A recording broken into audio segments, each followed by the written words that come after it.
अध्याय 30। भय और आशंका से लाभ या हानि। भय या आशंका अधिकांश मनुष्यों के मन में समाई रहती है, लेकिन विचित्र बात यह होती है कि उन्हें प्रायः इसका एहसास नहीं होता। ये दोनों धीरे धीरे मनुष्य के हृदय में अपने स्थान की वृद्धि करते रहते हैं। फिर अकस्मात कोई ऐसा अवसर आता है जब आशंका निरुत्साहित कर देती है अथवा भय का भूत विशाल दैत्य बनकर उनके सम्मुख खड़ा होता है। इसके परिणामस्वरूप मनुष्य को प्राप्त हुई सफलता असफलता में बदल जाती है, किंतु फिर भी इस भय या आशंका का पता नहीं लग पाता। यदि आप किसी व्यापार को आरंभ करते हैं, किसी विशेष कार्य में हाथ डालते हैं, परीक्षा में बैठते हैं या किसी पद के लिए प्रयत्न करते हैं, तो आपको ये आशंका घेर लेती है कि कहीं आपको व्यापार में घाटा न हो जाए, आपका विशेष कार्य पूरा न हो पाए, आप परीक्षा में कहीं अनुत्तीर्ण न हो जाएं अथवा कहीं आपकी पदोन्नति न रुक जाए। इस प्रकार का भय अथवा आशंका आपके मन में कहां से आई? इनकी उत्पत्ति क्यों हुई? मन की गहराइयों तक ये कैसे उतर गए? भय का भूत आपको कहां से लग गया? अथवा ये आशंका आपके मस्तिष्क की उपज है या बाहर से आई है? ये केवल आपके मस्तिष्क में आशंका को स्थान दे रहा है और इसका कारण है कार्य के प्रति निरुत्साहित होना। वास्तव में शंका आशंका अथवा भय हमारे निर्बल मन की देन होते हैं और निर्बल मन सकारात्मक बातें न सोचकर नकारात्मक बातें ही अधिक सोचता है। तभी आशंका अथवा भय का उद्भव होता है और इस कारण आप मानसिक रूप से अस्तव्यस्त हो जाते हैं। इस कारण आप अंदर ही अंदर टूटे हुए से रहते हैं और जब आप भय और शंकाओं से दूर रहने की कोशिश करते हैं तो ये आपके और निकट चले आते हैं। तात्पर्य यह है कि आपको भय और आशंका का चिंतन ही नहीं करना चाहिए, अन्यथा यह धीरे धीरे अपने को मजबूत बना लेते हैं।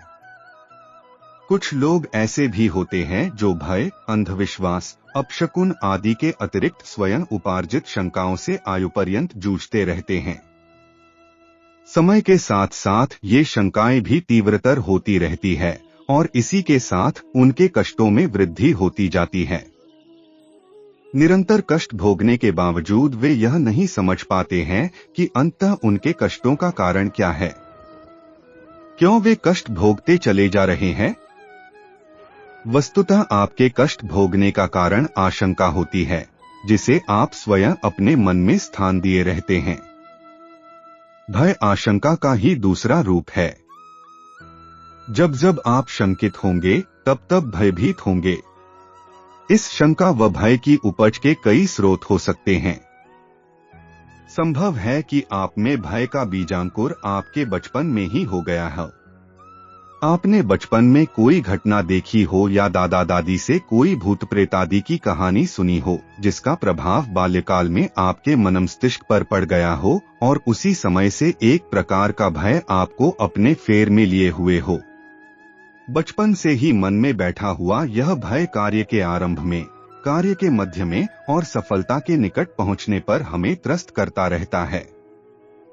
बचपन में हम किसी परछाई मात्र को देखकर डर जाते थे।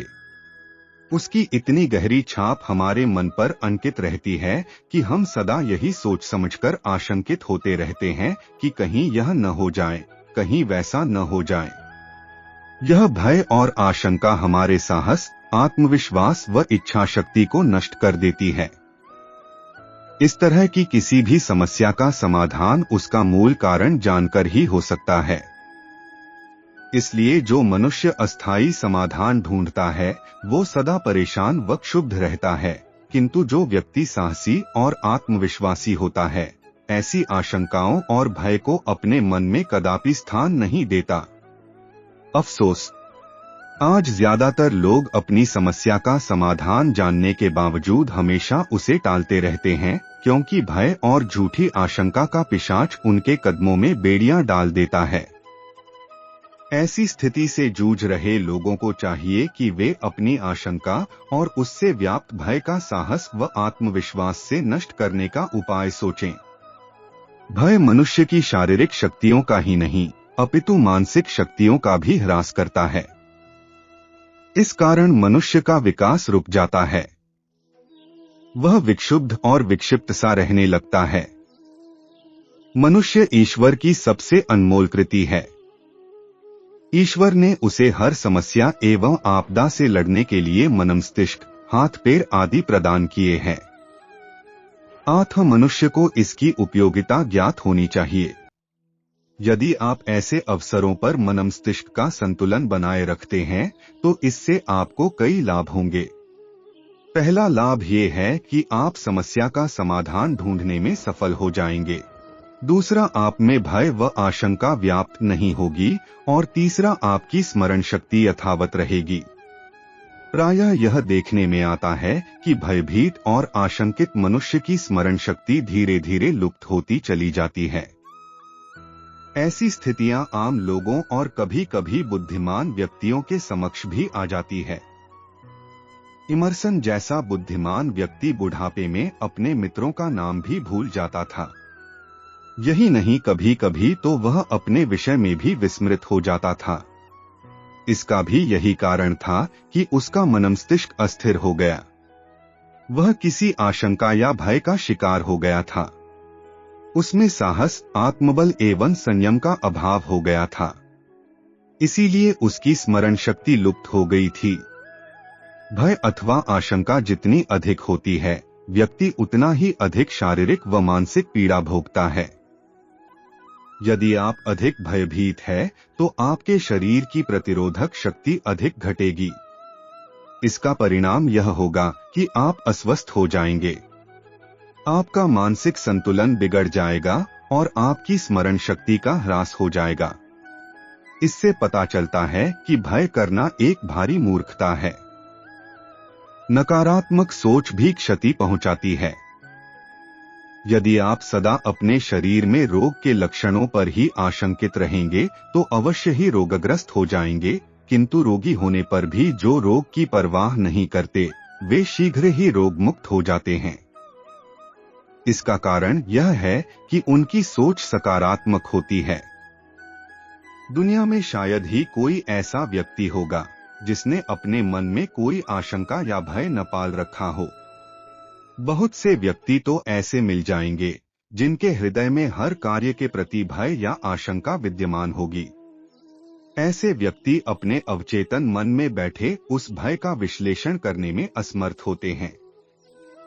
वे क्रिया शून्य से हो जाते हैं।